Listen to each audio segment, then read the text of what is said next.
Hello guys, and welcome back. This is Captain Too Tall with Too Tall War Games. It's been a while. It's been, I think, 18 months since my last upload, and I do apologize, guys. You guys know that we've had kind of a pandemic going on since the last upload, really, and a lot of things have happened in my personal life. I got a new job and also a new baby. So there was a lot going on, and I didn't have time to do any hobby, to do any matches, really to even look and see what was going on with the meta or ninth edition. My first game of ninth edition was, I believe, in June of this year. So I had a lot of catching up to do. I went to a tournament before the Michigan Grand Tournament, which we're going to get to here in a second. However, I did really poorly. It was eye-opening for me. I took a mixed guard and Custodes list, and honestly, it it didn't go well. I went 2-3, and it was, again, really, it was just kind of an eye opener. I hadn't played any games since 8th edition, and I didn't have a handling on the meta yet. So I scrapped the list. I went back to the grindstone. Unfortunately, I really tried to make Astra Militarum work. You guys know I love the guard, but it just wasn't happening. I knew if I was going to be serious about a grand tournament, I was going to have to take something else. Luckily, I have a pretty wide selection of Custodes to choose from. And what I really love about Custodes is my entire army ended up being, I think, 16 models instead of like the normal 100 and something that my guard lists tend to be. So transport and just putting stuff on the table was just so much easier. But again, I had a blast and I had a really good record, so I thought that I would do a video covering the tournament, what I thought about it, and just do an analysis of my of the rounds. So without any further ado, let's get into it. So before we get into round one, I'm going to quickly go over my list. Some of you guys may have questions about my list. I obviously am taking Custodes. It was an Outrider detachment with Trajan Valoris himself and a Bike Captain with the normal relic for 3-up invul save and reroll charges. However, he's not the normal tanky shield captain. Most people are taking shield captains with a 5-up feel no pain and 9 wounds, but I am not doing that because I think I'm a rebel, apparently. I ended up taking Emperor's Companion Warlord trait, which allows me to reroll my damage rolls on all of my weapons, melee and shooting. And I also took Slayer of the Unclean for my Captain Commander trait, which was pretty interesting. Every wound roll of a 6-up will do double damage, which came up pretty much every game, at least once, most of the time twice. The thing is that my Bike Captain reroll wound rolls in shooting against vehicles, and he also rerolls his wounds when he charges something in melee. So it kind of lets me fish for those 6s, and yeah, so every single game I had probably 2 or 3 6s, and of course they have to save those separately from the rest, and a lot of times that ended up being a whole bunch of extra damage that my opponent wasn't ready for. moving on to troops, I had 3 Sagittarium Guard. They're shooty boys. They camp out on objectives and shoot some heavy bolter shots downrange. I didn't really ever get aggressive with them at the tournament. I may mix that up for future events, but I felt like they were relatively tanky for the points cost, and they can kind of poke out of a ruin or something and just shoot some heavy bolter shots and do a little bit extra damage. Next up, I had 1 Galatus Dreadnought, the Shield Dreadnought. He was pretty interesting. So I'm not really sold on him in this particular list. The main reason being, while I really like the Dreadnought, Strength 7 attacks, even when he gets like 8 or 9 of those, didn't really feel that great into a lot of stuff.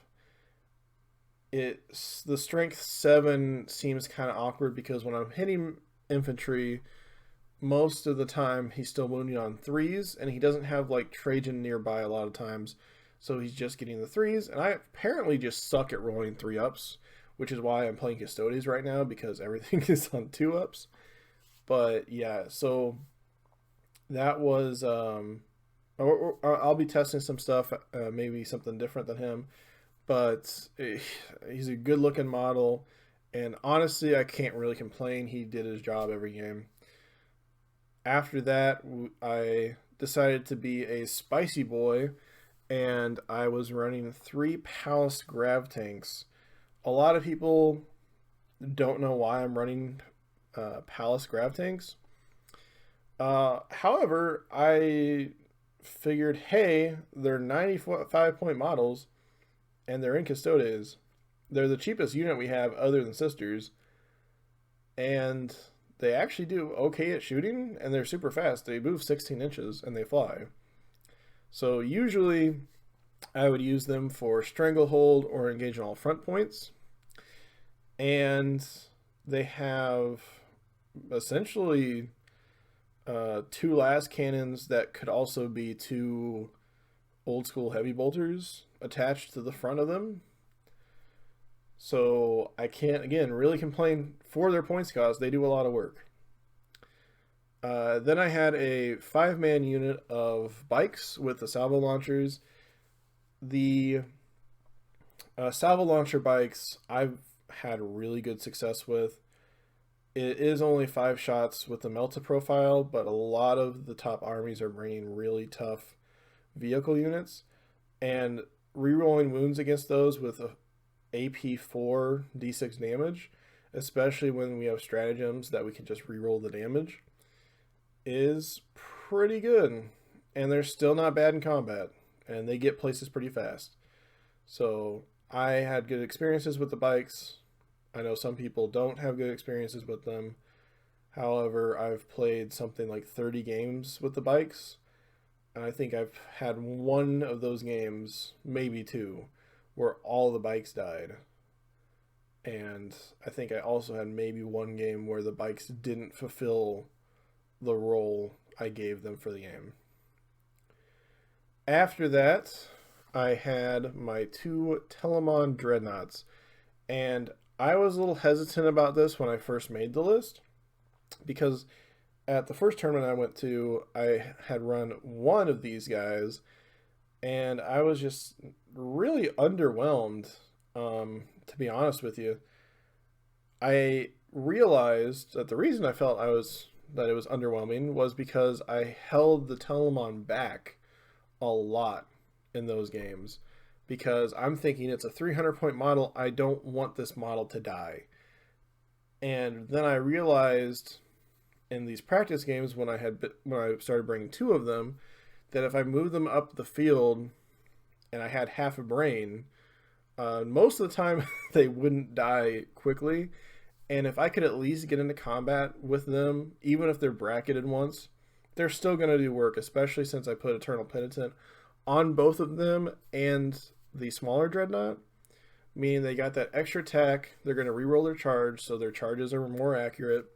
So overall, I'm not going to say that they're the all-stars on my list, but they did a lot of work. I think that the bikes were probably the all-stars on my list. But I'll talk about that here in a little bit. So that was my list. I think I had 10 units. So pretty much every single one of these games, actually, every single one of these games, I chose grind them down as one of my secondary choices.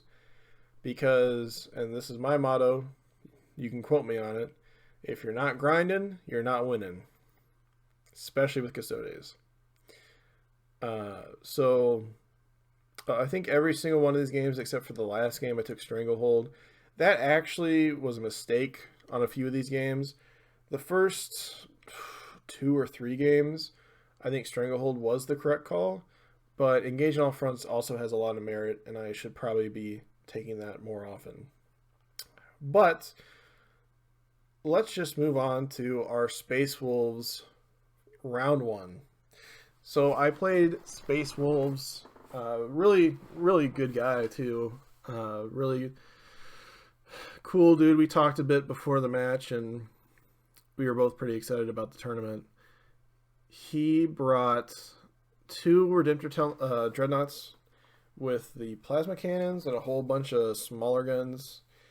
A Contemptor with the Volkite, which is pretty popular with Marine players. I don't know what you guys think, but I have played into at least one Contemptor in several games now, and it seems like they just kind of don't do a lot, at least in the games I've played against them. You guys can share your thoughts with me. But yeah, he had those, which were like the main shooting force of his army. He had like a librarian, chaplain on bike, one jetpack character, I think, and then a bunch of smaller units for holding objectives, like incursors. And then he had, I think, 2 or 3 bigger units of jump pack veterans with storm shields and lightning claws, and I think there might have been a few thunderhammers mixed in there. Overall, I think the list is pretty solid. It kind of does what my list does, in a way. You have these dreadnoughts that are super shooty, and 2 of them are at least pretty punchy. And then you've got these pretty fast units that are somewhat durable and also are pretty punchy that kind of, depending on what army you're playing into, can really set the tone of the game, and they can really push your opponent into a back corner, and they can do things like just mulch enemy infantry. However, he got turn 1, and I should just mention, we were playing Stranglehold, so our deployments were a little funky. Sorry, not Stranglehold. We were playing Scorched Earth. Scorched Earth is what we're playing. And yeah, so he won the roll off, which actually I was kind of hoping that he would, because both of us had deployed in such a way that we couldn't be shot by the other player, at least in the first turn. So he moved both of his dreadnoughts up towards the center of the field and spread out so that he could get infantry on several objectives, which I believe he also had taken Stranglehold. So this wasn't a bad play necessarily, because he got his Stranglehold points. I think he made a miscalculation when he moved his dreadnoughts forward towards the middle of the table, because what that allowed me to do was get my bikes, move my bikes to their normal movement, and get a relatively easy charge off on his dreadnoughts. So what ended up happening was, my first turn, I killed a few of his scout units and a dreadnought in shooting, and then I was able to charge his other dreadnought, or his other 2 dreadnoughts, I should say. The only issue here, and you see it in the picture, is that I couldn't get all 5 of my bikes through because there was a pretty narrow gap there. So he was able to survive the storm in melee, and I thought I was just going to start picking up bikes, because I know that the Redemptor Dreadnought is at least minimum 4 damage on his fist. However, luckily for me, he whiffed, and my bikes survived another round. The The game, I believe, ended on my fourth turn. I ended up tabling him, which also meant I didn't get a fifth round of grind them down, so I didn't max out my points. But I didn't feel like being one of those people who wanted to take advantage of somebody either.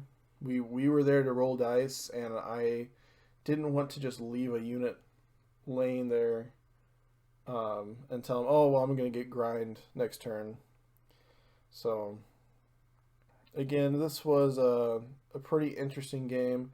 It snowballed out of control, I think, for my opponent pretty quickly. And yeah, he was a good sport, but I believe he only scored like 25 or 26 points that game. And yeah, there's not much else to say. My next round was the one matchup I didn't want in this tournament. I was looking at all the people who had played, who had won their first game, and mind you, this tournament is like 135 people. So there were like 70 people who had won their first round. And I did not want to play the mirror match. And it just so happened that's who I was playing against. This was a pretty interesting one. We were playing Sweep and Clear mission, and I took the mission secondary to hold the center, Stranglehold and Grind, and then I don't remember. I believe my opponent also took Stranglehold and Grind, and then I think he also took the mission secondary, if I remember correctly. So it was a mirror on secondaries and a mirror match. The differences in his list were he was playing sisters. I think he had 2 squads of sisters, 3 squads of Sadguard, and then he had his 2 Telemons, his tanky bike captain, Trajan, and 2 squads of 4 Venatari. So the 2 squads of 4 Venatari actually did more than I thought they would. They definitely kill bikes pretty easily. The 2 damage weapons are definitely pretty painful into bikes, especially since they're strength 6 minus 2 AP, so it just goes straight to the bike's invul save, and their strength 4, so they're wounding on 4s. So when he's double tapping with a squad of bikes, a squad of Venatari into my bikes, it hurt. I think I picked up 2 bikes from one round of shooting from him. However, my bikes were able to shoot and charge a Telemon and kill it, which is what I wanted them to do. And then they, I believe, tied up those same Venatari that took 2 bikes down. So, again, they did what I needed them to do. But, yeah, the Venatari were definitely interesting. This was a pretty close game. Essentially, I had my Telemon kill his Telemon, but really they killed each other. I think my Telemon ended up being on like 1 or 2 wounds after his Telemon died, so that was a little unfortunate. It was pretty easy for one of his models to just pick up my Telemon. However, I think the difference maker in this game is that he brought 2 units of sisters that were pretty much worthless, at least in our matchup, whereas my Palace Grav Tanks definitely earned their place. They harassed the sisters, they harassed his vehicles, they harassed pretty much everything, and they were covering the whole board, and he wasn't really focusing them down too much. However, I will say by the end of turn 5, at least on the table, it looked like like nobody had won that game. I believe we both only had like 4 models left after the dust had settled. However, I did come away with a win. It was a relatively low scoring win. I think I had about 80 points. But kudos to my opponent. He was a good guy. He knew the army well, and yeah, we had a good time. Round three, I forgot entirely to take any pictures. I rolled up to my third round, kind of exhausted, really. I'd been up since 5 o'clock in the morning. It was starting to get to be about 6 o'clock in the afternoon, and the guy that I was playing rolled up, and he broke out some beer and was talking about just wanting to have a good time. And yeah, so we had a good time. We had it was a heck of a game too. So for that game three, we played Battle Lines, and Battle Lines is only 4 objectives. And my mistake here was I took Stranglehold, and I only got Stranglehold, I believe, 2 of my 5 rounds. So again, I should have probably taken Engage on all fronts, but I just figured that I could hold 3 of the 4 objectives. I think I was a little cocky, but it was a solid game, and my opponent was playing 2 of those Admech, the Forge World Tyranid beasties, Swarm Lord, Hive Guard, Hive Tyrant, an Exocrine, and a bunch of the little Termagant, Hormagant boys. It was a pretty solid list, and I could see why he had won his first 2 games. And I believe he actually won the 2 games after we played also. But basically, he had both of his Dimacaron get turn 1 charges onto my Telemon, and they both just bounced off. It was like they're using pool noodles to attack my tanks, and it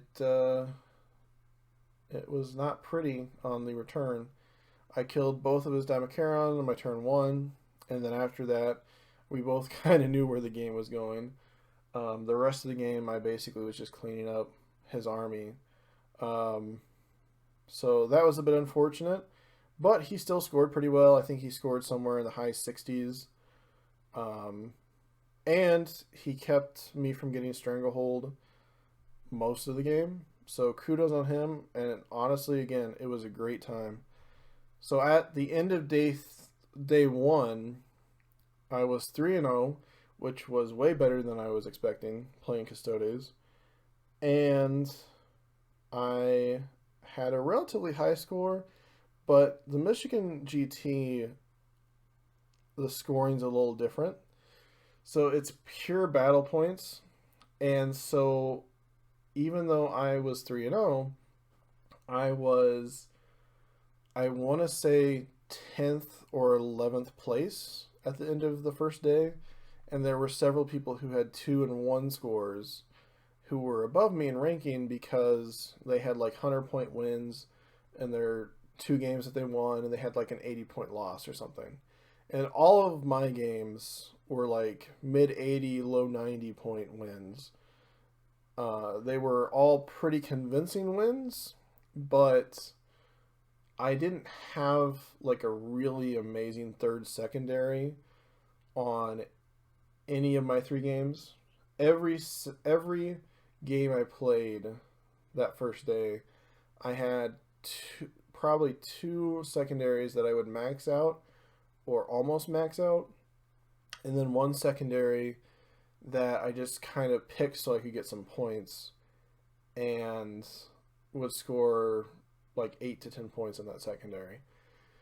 That isn't necessarily something that was just a problem with this particular list. I think it's a problem with Custodes, and actually most 8th edition codexes, is that there are probably going to be 2 secondaries that are going to be really good for you and that you can really design a list around, and then the third secondary is going to be kind of up in the air, in my opinion anyway.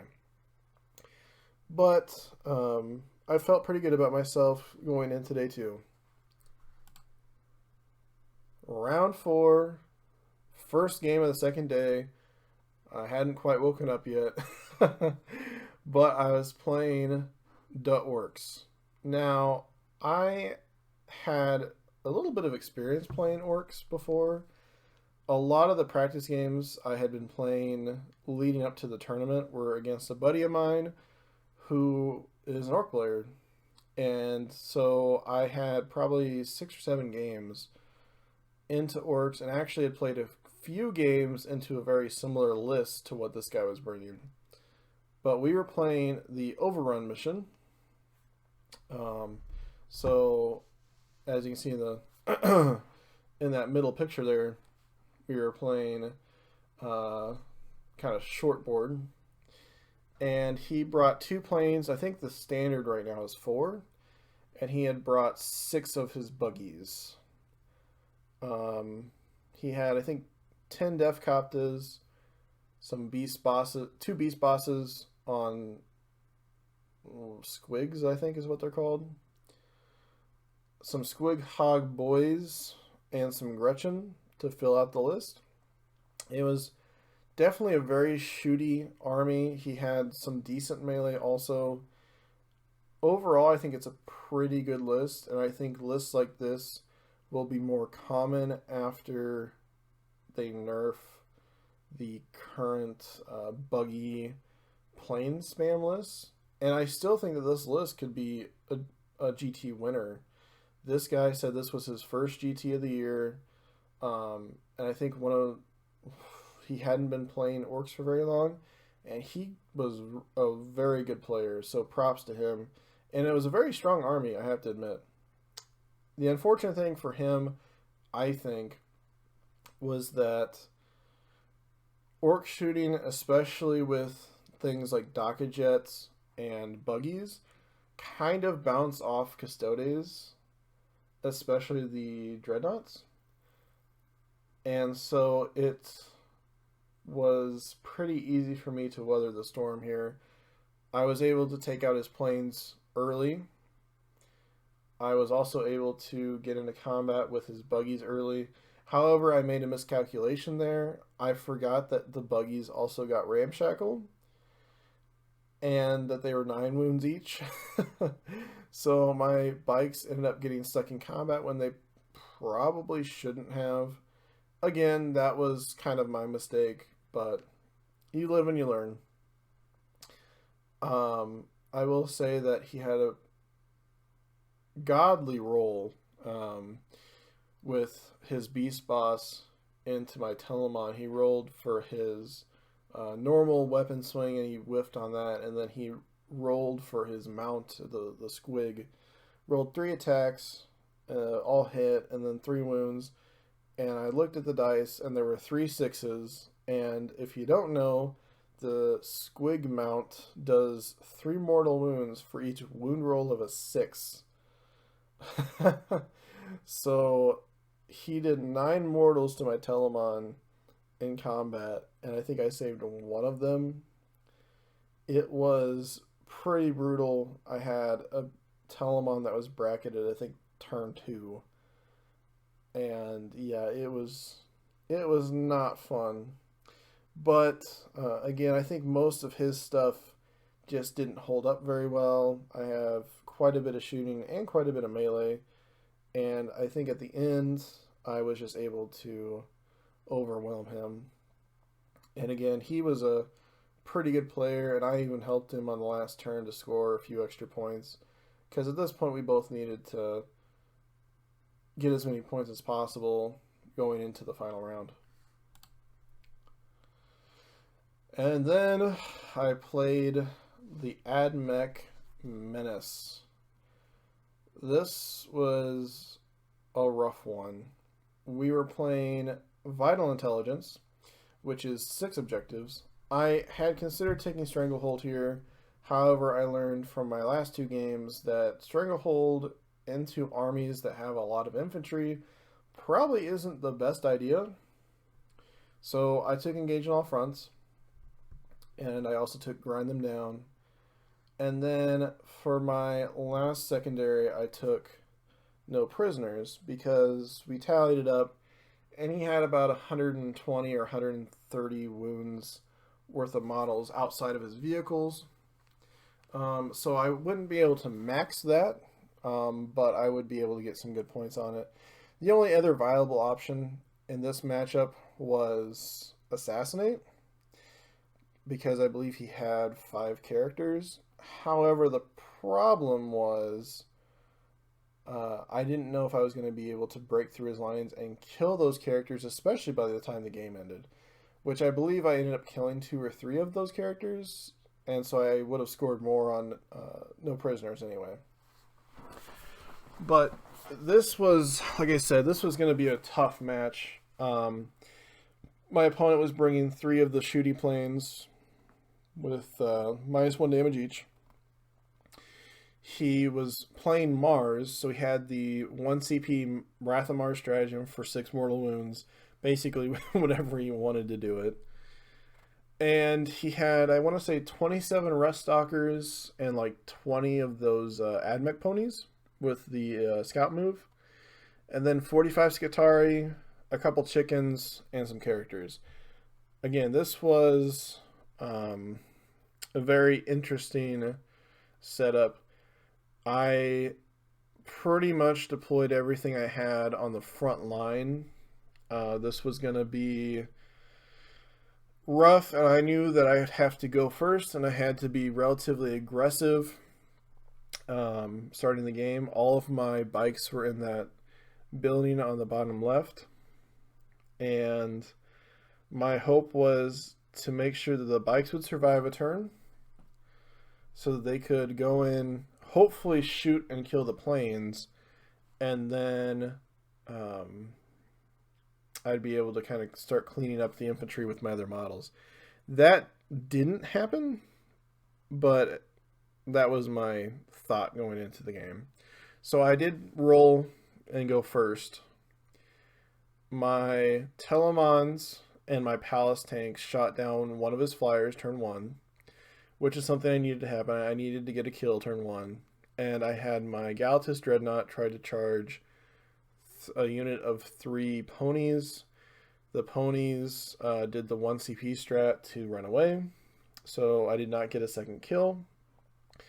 And then I found out how terrifying Rust Stalkers are. They came out of the building, charged my tiny Dreadnought, who I thought would have been safe because he's good into melee units, primarily because he's -1 to hit in melee. He's got his 4-up invul save and a 6-up feel no pain. So I was feeling relatively confident. And he had 9 Rest Stalkers, which he boosted up with extra attacks and other buffs. And they just killed my Dreadnought like it was nothing. I ended up having to put my bike squad into his 140 point unit and barely killed all of them. And yeah, so it was a bit rough. I was able to kill all of his ponies and all of his Rest Stalkers and a majority of his Skitari that game. And I believe two of his three planes. One plane survived on 1 wound, and I was not able to finish it off. And I believe at the end of the game I had 1 Telemon, Trajan, and a bike captain left. Yep. So it was a grueling game. Neither of us scored very well, which was necessary for one of us to score well because we were playing on top table. This was a stream game, and both of us were wanting a podium score. However, I knew that going into this game, I was sitting around 6th place, and he, I believe, was in 1st place. So with us scoring poorly, that affected his score, I guess, more than mine. And at the end of the day, he won by 11 points. I believe it was a score of 70 to 59. And that did prevent him from the top 3. I ended up, I believe, after this game, down in 19th place out of 135 with a 4-1 record. I had several players who were above me in rank that had 3-2 records, but this was a battle point tournament, so they had better battle points than I did. And then the Michigan GT has a paint score which I think adds like 150 points total to your scores, depending obviously on how well your stuff is painted, if you have a display board and that kind of stuff. So on BCP, I think I was 19th, but for the tournament, I ended up 8th place and got Best Imperium. So I can't really complain about that. I did work pretty hard on my paint and on my display. So yeah, again, overall, this was a good match, and both of us played pretty hard. Both of us made mistakes, but at the end of the day, it's Admech, and I'm still trying to wrap my head around some of the rules. So in summary, the Michigan GT is a really cool event. I did have to drive about 3 hours to attend, but I did stay at a hotel nearby, and it was a great venue.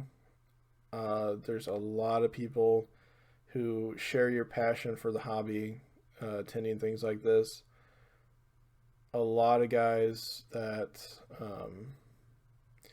are really just great sports because they're there to play Warhammer, they're there to roll dice, and I won't say it's not a competitive event. We had Brad Chester, Tom Ogden, and a few other high-ranking players attend and dominate the tournament, but it does have a little bit more of a casual feel than some other tournaments will. And I think a lot of that has to do with the emphasis on paint and theme scoring. But it's a great event. There are a lot of other games they play there. They play Sigmar, they play Lord of the Rings. There's a few others that I'm not familiar with that they were hosting. And obviously I met up with the rest of the Too Tall crew, as you see in the picture there. And we just had a blast. So overall, I think the Michigan GT was a success. I personally feel like I was pretty successful with a 4-1 record, and the one loss being to the quote-unquote Admech Menace. And so yeah, that was my experience. And I want to ask you guys, if you liked this video, or if you didn't like the video, please let me know. And let me know if you want me to do more videos in this style, or if you like the old style of video. I'm just trying to test the waters and do a few different things for variety. And I'm going to be starting to make some more videos, hopefully.